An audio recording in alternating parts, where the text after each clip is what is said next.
It's a me, Rengor. Hello. Welcome to this Fire Emblem Free Roundhouses tier list.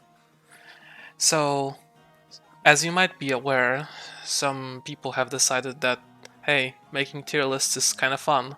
Let's do it. And then we get some questionable takes. So to put the foot in my mouth, I believe at least that's the saying.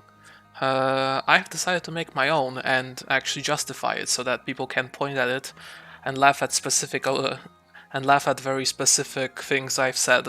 So hey, that's gonna be fun, right? Let's establish some ground rules here. This is for Maddening Classic, no New Game Plus, and no DLC. Although so that means no Dark Flyer or whatever, but I've tiered the Ashen Wolves just so people can have a point of reference. But usually this assumes that we do not have the paid DLC. Okay, let's work our way from the bottom, starting with Anna, our resident capitalist.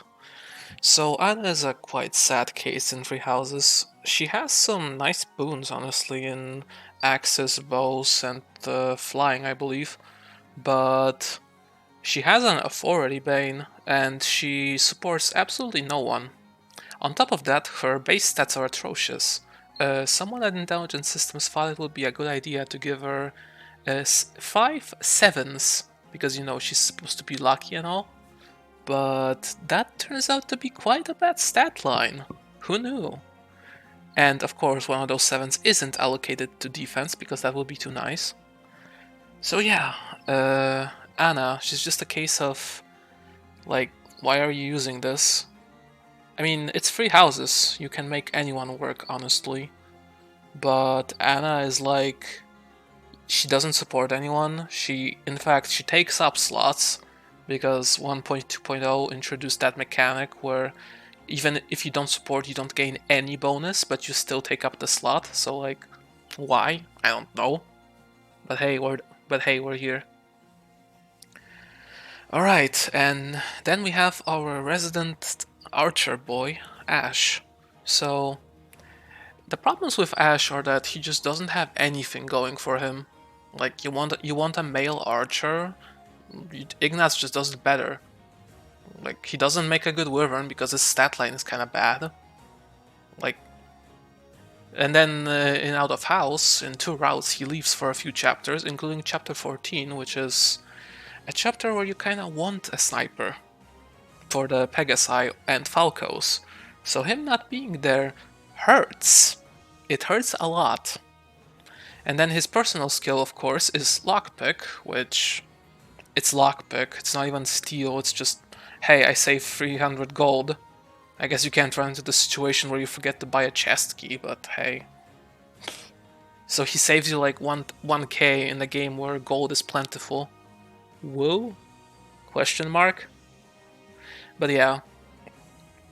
Ashe just doesn't have anything going for him. Like, even as a recruit, he auto-levels axes and bows, which might sound nice until you realize that when you recruit a character in the fighter class, which all archers go through, they have an automatic D rank in axes. In fact, it's axes, brawling, and bows. And that's gonna come up a bit, but basically Ashe having an axe boon doesn't really do anything for him. And if you want to like go hero for Defiant Strength sniper strategies, then Ignatz just does that better because he actually has a sword boon, and hero has a higher sword requirement than an axe one. So yeah, Ashe, just kinda bad. Though honestly, he could go like low, because he does chip early game, I suppose, but even then you can just get like Felix to curved shot and then he will just outdo him. Now, in low tier we start with Hanneman. Now, I know Ltranc is gonna be upset about this one, and I respect those videos, don't get me wrong. They're amazing. But they're more proof that Free Houses can just be broken with anything, really.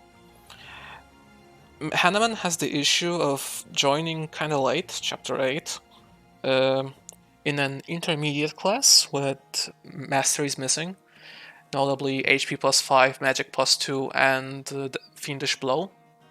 And the fact that a male offense character with just spells just isn't a valuable niche in Free Houses.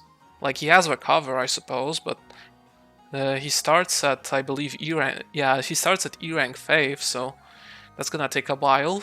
And like, he could make a Hunter's Volley Sniper, but at that point you're probably better off just using, I don't know, Hubert, hell, maybe Mercedes, as much as that pains me to say. He does have good magic. His speed is on the low side, and that can be a problem actually, although of course you can pump him full of stat boosters, but hey, you can do that with anyone, right? But that may be a problem because he needs to double Armor Knights. Now the mid-game ones, like Chapter 8 and Chapter 10, he shouldn't have issues, but then Chapter 12, I would doubt it. So yeah, that's my lowdown on Hanneman. Just joins late, niche isn't too valuable, can kill Nemesis through full barriers. Bad character, obviously.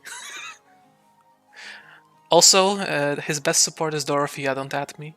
Okay, now we're going to Lorenz. Now, Lorenz's issue is that even though his personal skill is actually good, it's +2, just +2 attack basically whenever you have a battalion, which you always have pretty much. But his issue is just that he doesn't really do much with that. He has Tempest Lance at like 10 might, I suppose. But he just wants to go mage, and then outside of Verdant Wind, he goes for the Soldier Cavalier line, which nukes his stats, which aren't great to begin with. So that's kind of bad. Now his spell list isn't terrible. I think he has Ragnarok at B and Recover at C. I think. Let's check. This is what this site is for, after all. Lorenz, Helm, Gloucester. Now we have the spell list. Learned Magic. Yeah, Sagittae, Ragnarok, Agnias Arrow. Yeah, Recover and Ward. Yeah, these aren't bad spells, it's just that it takes a while for him to get going, and in Maddening, the early game is far more important than the late game. And even then, like, once he reaches late game, he does get Frozen Lance at C+, which takes a while, sadly. So he would just like hit kind of hard, I suppose. Like, his gimmick is supposed to be this tanky Dark Knight, really, but that's just not really all that useful or feasible on Maddening. You can probably make it work, but at that point it would probably not be worth it. Although, like, depending on how you value these characters, I should preface, you can place a lot of these in different slots, just depending on what you value and depending on like how you look at it. Eventually it just becomes a contest of comparing apples against oranges. So yeah, like, I wouldn't put him in high tier, of course, but mid tier, like bottom of mid tier, probably, maybe. Depends on how you value him, I suppose, but out of house he's just bad. His stats suck. So basically the only chance you have at using him is in Verdant Wind, and even there he's not particularly useful. Now, Caspar, and I know what you're thinking probably right now, Rengor. Why is Caspar not in Brat here? Now, allow me to explain. So, Caspar has some things going for him. One, he has that personal skill of -10 avoid. Two, as an out-of-house recruit, even though he requires D+ brawling, though that isn't too hard to get, honestly, because Byleth has a Gauntlet boon and base E+, so she will gain ranks really quickly. He goes for the Brigand class line, which actually gives him a lot of strength, and in fact he can one-round Chapter 6 enemies just off of base with Bombard. So that's nice. And then even for like Black Eagles, He can actually reach Tempest Lands in Chapter 2 if you put in on solo focus, instruct, and I believe attend the seminar. Although that one, yeah, you probably need to attend the seminar. But if you do that, he actually has 9 base strength, which is higher than Ferdinand von Ayer. So it's not actually that bad of an idea, and he compensates some hit rate with his personal skill.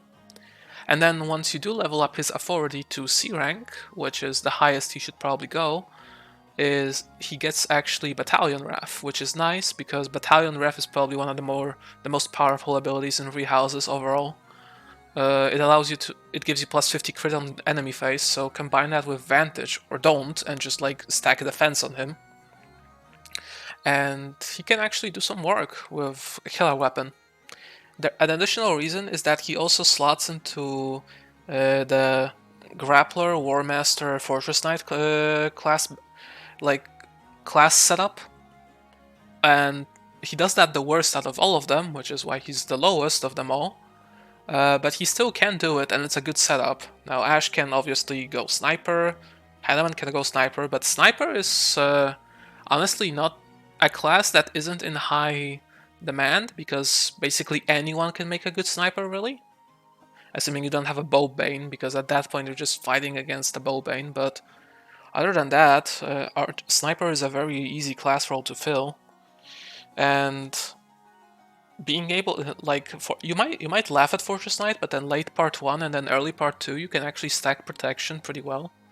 So, like, just tanking enemies outright is actually feasible, depending on the class line. For sure against, like, for example, the Chapter 14 non-Chrism Flower, Pegasus and Falcon Knights. That can work. You just have to be wary of the matchup. And then with Grappler, that also has pure Siren Fist, so which also synergizes with his personal for negating enemy avoid. Which can be useful because, like, Falcon Knights, for example, have that 83 avoid in Crimson Flower endgame. So that's always fun, right? Right? Fun for the whole family. But yeah, Caspar, he is low, admittedly, because his skill, like, his bases aren't great, his growths are, like, eh. They're okay, but they're not spectacular either, in either area. And his skill, and like his boons and banes are really bad. He only has a boon in Axes and Brawling. Is neutral in armor, actually. And then Authority Bane, of course. But he still can put in work. And honestly, he can put in more work than Ashe. Now we get to Flayn. And Flayn is an... Like, Flayn with DLC, with Dark Flyer, would like probably go to mid. But without Dark Flyer, she just doesn't have a class to slot into easily. And other than, like, Bishop, but even in Bishop, she's just gonna be a 4-move Rescuer with... like, a 4-move Rescuer without Physic. She has Fortify, but Fortify is less useful than you might think.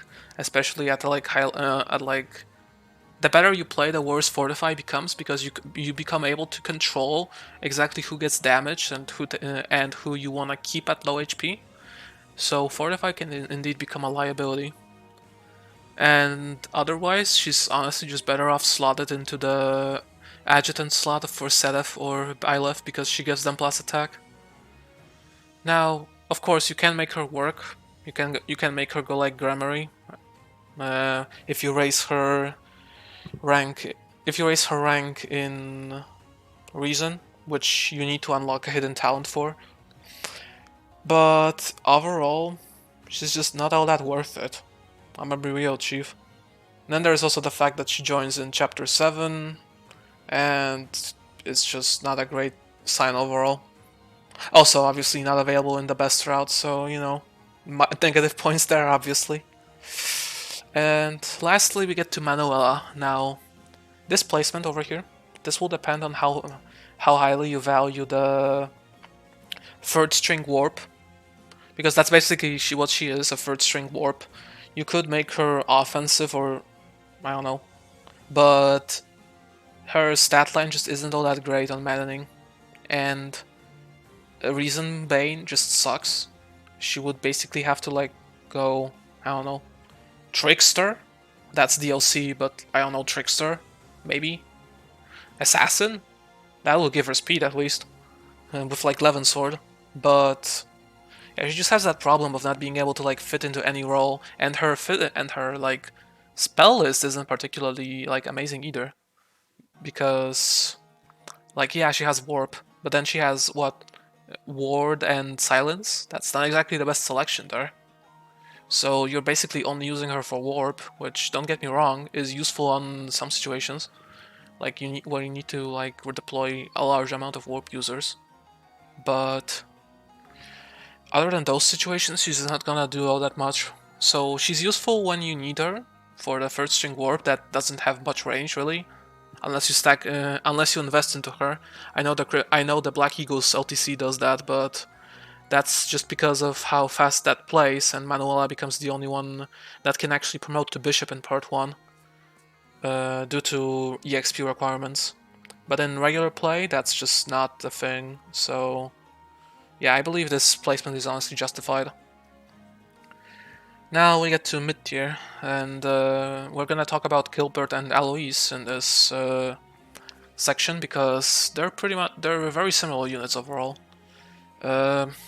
They have their own advantages and disadvantages compared to each other, but basically they're filler male units with battalion ref that can work late game. Now Alois is better of the two because he can slot into War Master more easily, and then because he starts in Warrior, he could combine Vantage Ref and Battalion Ref for guaranteed crit rate pretty much on everything, unless it can't be crit, of course. He does start at a lower level though, because Gilbert's base level of 26 is actually really good. He's only 4 levels away from Wyvern Lord, and both of them can reach Wyvern Rider easily. They only need D flying, and even though Alois has a flying Bane, D is still really easy. Gilbert has Smite at base, but he has D plus Authority, while Alois has C armor, which still gives him the potential to qualify for a Fortress Knight, which is useful. But he also starts with C authority, which means battalion ref immediately and faster battalion access, like B ranks, for example. Now, for strategies for them, like Gilbert can honestly fit into like either Paladin or Great Knight for Azure Moon, because then he can carry some utility battalion. For example, the Kingdom Heavy Knights for the Sacred Shield Gambit. While Alois is more offensive because he can slot into that War Master role for the enemy phase unit, where you give him, I don't know, a Killer Axe or something more accurate, or the Axe of Uganda or whatever. Vantage Ref, Battalion Ref, hit plus 20 Axe Prowess, and then he'll just go brrrr. So yeah, that's my lowdown. Alois, when recruited in Chapter 11, which I honestly recommend, is level 21. If Chapter 12, then level 23, and then plus 1 level on time skip. But that still doesn't compensate for Gilbert just joining at level 26. So he has the level advantage, but the skill rank disadvantage because he invests heavily into lances, which isn't all that useful besides going Paladin. Which you can do at base, by the way, and you should unless you wanna wait for Wyvern Rider, because if he does that, then he gets plus 6 speed because of how class bases work.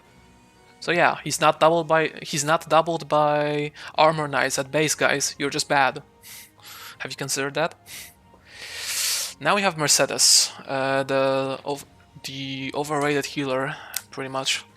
Hey, look, guys, she has Lift to Serve. That's useful, right? Right? Yeah, no. So her issues are that early game, she starts at D Faith instead of D+, like Linhardt and Marianne.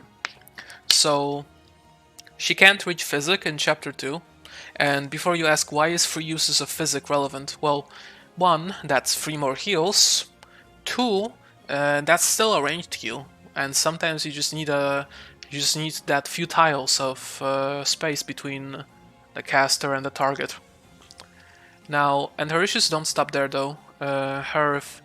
her reason list is fire spells, which aren't that amazing. They're like strictly worse versions of the wind spells, pretty much. And then on her faith list, she has physic. Well, beside heal Nosferatu are just assumed because literally everyone in the game has that. But she has physic, restore, and fortify.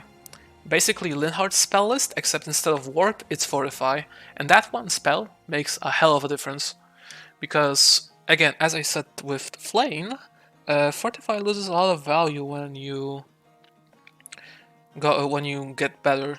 Just because, again, you become able to control your own matchups, and you start noticing that low HP strategies are indeed good, so disrupting them becomes problematic. Other than that, I think that's basically what I wanted to say about Mercedes. She does have like a million Banes, but I don't think any of them are in super particularly relevant areas. Other than in Lances, I suppose, which prohibits her from going Pegasus Knight for Darting Blow. But that's niche anyway. Botting Talent in bows, Kappa, go for hit plus 20. Obviously best unit. Alright, moving on to Raphael. Now, Raphael is basically Caspar, but strictly better. He has worse speed, but he compensates for that with just more strength, more bulk, better boons, because he actually has an armor boon with D base and an authority neutrality. Well, he also gets rally strength and at D, and then battalion ref at C. So he's basically Caspar, but strictly better. And everything I've said about Caspar, besides I guess the personal, because Raphael has a meme tier personal, just applies to him. It is also worth noting that if you're recruiting them out of house, Raphael doesn't go into Brigand, he goes into Brawler, and as such you might want to recruit him in Chapter 5 at most, so he stays in Fighter so that he gets D bows at base for hit plus 20. But yeah, it's basically just the fact that he has more strength, defense, and HP at the low cost of low speed, which doesn't matter on Maddening. At least not for that unit archetype. And yeah, I'm rambling, but hey, that's what you came here for, right? Right? Alright, now we have Ingrid, and now this is a case where this being all routes just messes things up a bit, because like Ingrid out of house would be like here, pretty much. But like in house she's here, or not, well, like here probably. So her being here is just like a medium of those two. Now her issue is that her bases just suck completely, and she just doesn't do anything special. She's a generic female wyvern offense unit, pretty much. But out of house, she gets some really good stats due to the auto leveling in Pegasus Knight, and in fact her resistance becomes 16 in Chapter 6, which is insane. It's probably one of her best niches, is that in Part 1 she can just nullify mages, which I know Mage Killer is a kind of a meme in the community, rightly so, but in this case it is actually a very significant advantage over the others. Other than that, she's basically just like, she has a flying boon and a lance boon, no axe boon though, so no axe and bow boons though, so she's gonna have to work a bit harder for those. But other than that, she's basically nothing special. Just haha high bases from recruitment go burr, or they don't, because you're in Azure Moon, and then life sucks, and then she's just an adjutant for Felix or Sylvain. And now we move on to Marianne. Marianne is of course the healer for the Golden Deer. Her advantages are that she has a budding talent in lances, giving her Frozen Lance, which can be gotten as early as Chapter 3. She can get to Physic in Chapter 2. And her Faith spell list is, well, Aura's bad, but Silence combined with Physic is actually nice. Like I said for Manuela that it was Ward, Silence, and Warp, and that wasn't like the best outside before Warp. But when you have, but physic is basically like the spell where you're basically a healer if you got physic. So those two being combined is nice. And then in her recent spell list, she actually has Forerun and Cutting Gale, though Cutting Gale comes at B. And then her boons are nice, although neutrality in the reason is eh. Would be nice to recruit in chapters 3 to 5 if you're recruiting her. She's also the optimal dancer for the Golden Deer, just because of Hunting by Daybreak. So, but assuming you're not making her a dancer, she's kind of this unit where you want her to be a hybrid offense-defense. So Dark Knight with like physics support, and then Frozen Lance, Forerun, and Cutting Gale for offense. Thimble Vetter if you can get her hit plus 20, which you probably should.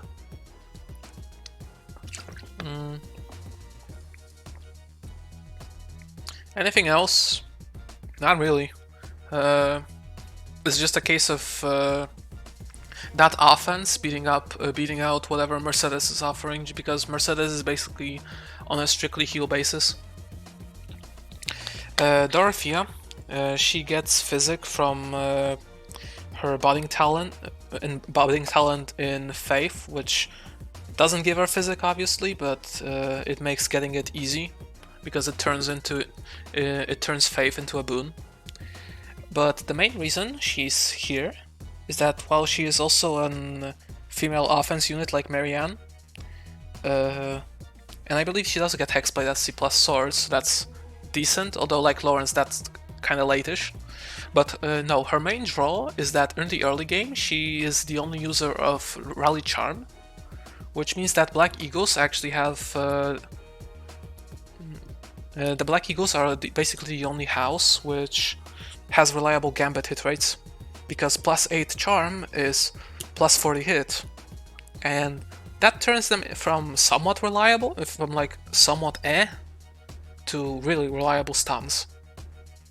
And that's useful because you can stun lock multiple enemies and then they can't do shit.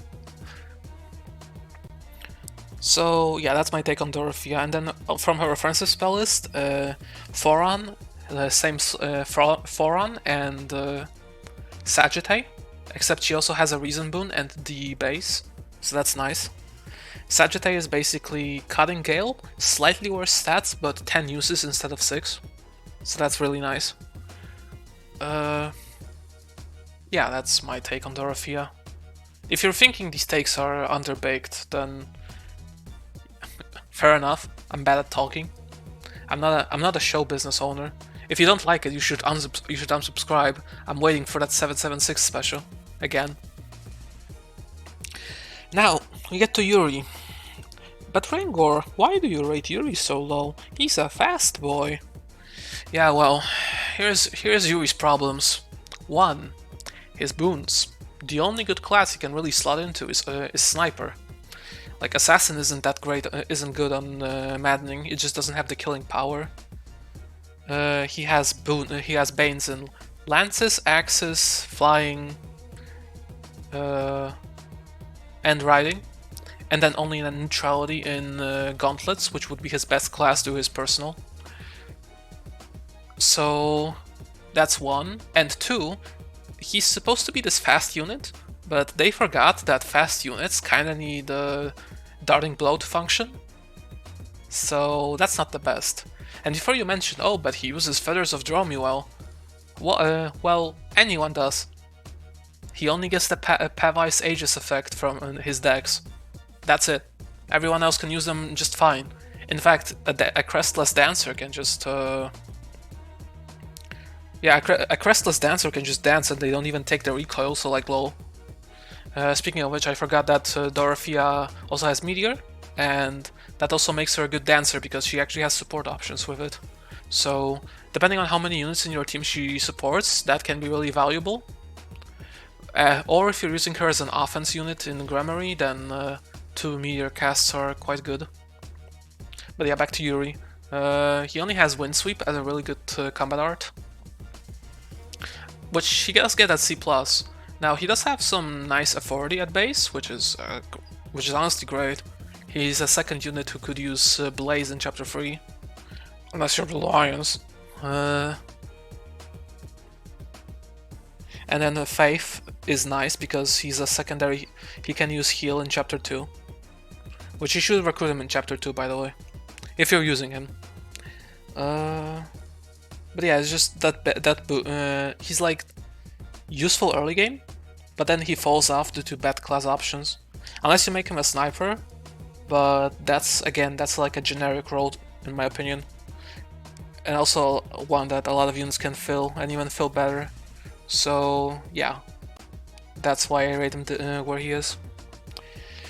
Now, we can't really talk about Ferdinand von Ayer without talking about Sylvain, so we'll talk about the differences between the two. Well, to start with, we have the recruitment. Sylvain is probably the hardest unit in the game to recruit for out of house because he requires D+ armor at C+ support level, which isn't that along the way for Byleth. I know some people propose that it doesn't take that much, but 6 points is a fair bit, so a realistic recruitment for Ferdinand von Ayer would be like chapter 7. And even then, he doesn't have good stats, really. Like, he has nice strength, I suppose, but his speed is lacking compared to Leone, for sure. And by that point, his skill ranks will be mediocre, which is bad when your main form of contributing is Swift Strikes. Now, they're both Swift Strikers, but Sylvain is, as the easiest unit to recruit in the game if you're female Byleth, because you just can. He goes for the 200%.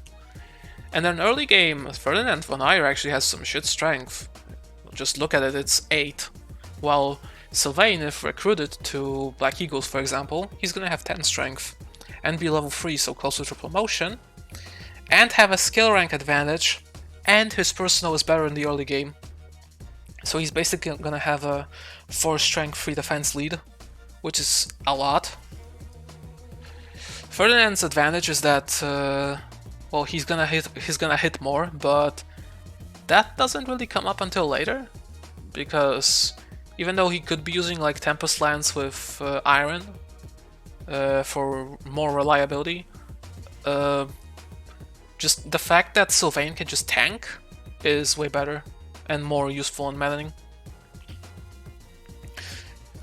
Sylvain does have a bow bane, while Ferdinand has a bow neutrality, but that only contributes to like Ferdinand taking 9 weeks while Sylvain takes 11. So the difference there isn't quite high enough for it to be a real problem. And then what else? Ferdinand starts at a lower axe rank, even compared to in-house. His only support partner that gives him plus might is Lorenz, and that's only at B rank, while Sylvain has a triangle with Felix and Ingrid. Is there anything else I can say here? Oh yeah, the battalion skills are like Sylvain has battalion vantage, which isn't amazing, but it's at least useful in some situations.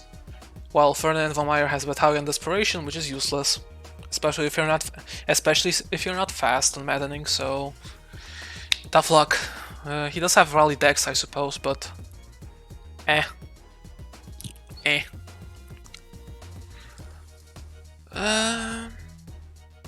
let's just end here. If you think that's not enough justification for them to be a rank apart, tough shit. Call me out on it. Now, me. Now, why is he above Ferdinand? Well, that would be because he actually has some great early game. He's the only user of Mire, which is a really good spell. It has 8 uses, 4 if halved. It's a ranged attack, so 1 to 3, like extra range rather, like 4 on, and it lowers defense, which is really useful, because that makes it at least as good as 4 on, if followed up. And then on some enemies like monsters, that's great because you just lower their defense for no cost. And then Banshee is also slept on because that's also a way for him to lock down an early game enemy, because for them to be able to move, they would need to have 6 or more movement. And The first enemy that isn't a Dark Knight, that the Death Knight, that has more than 5 move is in Chapter 7, I believe, between the Pegasi and Cavaliers. Another thing is that he also has a Frozen Lands batting talent, so that's an accurate, that's a nuke from one range, which he also complements by going into Dark Mage, so Heartseeker. And then later on, he still has Dark Spikes, which is nice for regular Cavaliers to nuke them. And then he has Recover on the Faith side, which is still nice because that's a large heal. Again, so does Lorenz, but he lacks the spells of the early game and the availability of Frozen Lands. And then Hubert also has boons in Bows, which gives him easy hit plus 20, and in Authority, which gives him easy access to some high-level Authority battalions. He could also forgo Authority, but I don't know. I find myself not going for, like, well, I haven't played in a while. Yeah, call me out on that. But I keep thinking that, like, the investment for Hubert to go into Dark Knight might not be worth it, and you might just be able to you might just wanna stay in Dark Bishop, and then compensate for the low movement by, like, giving him a guard adjutant, and then with Life Taker set up a loop of healing himself and living hits. That's a theoretical though. But Heartseeker is really nice, and between Mire, Banshee, and Dark Spikes, his offensive spell list is good, and Frozen Lands provides a really good one-range nuke. Man, I'm only halfway into this tier list, aren't I?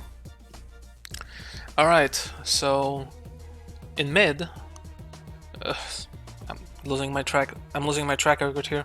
I'm gonna split it into 2 parts here, but lastly we're gonna talk about Ignatz.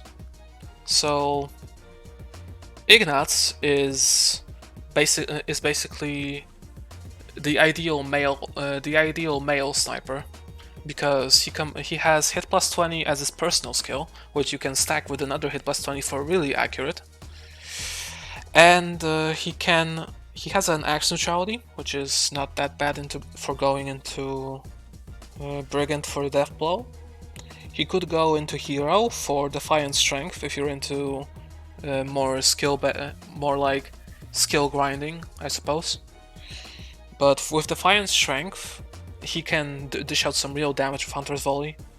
With Authority Boon, he can reach a high Authority battalion like Index Sword Fighters for both retribution support and good damage hit and crit. Seal Strength is a nice utility early game, and I believe he does have Break Shots, so that's nice defense debuff as well. Yeah, he's just a reliable sniper, really. That's all there is to say about him. Alright. I'm gonna end up here because I'm tired and talking to myself really isn't worth it. This is why I always bring co-host. So you should probably unsubscribe.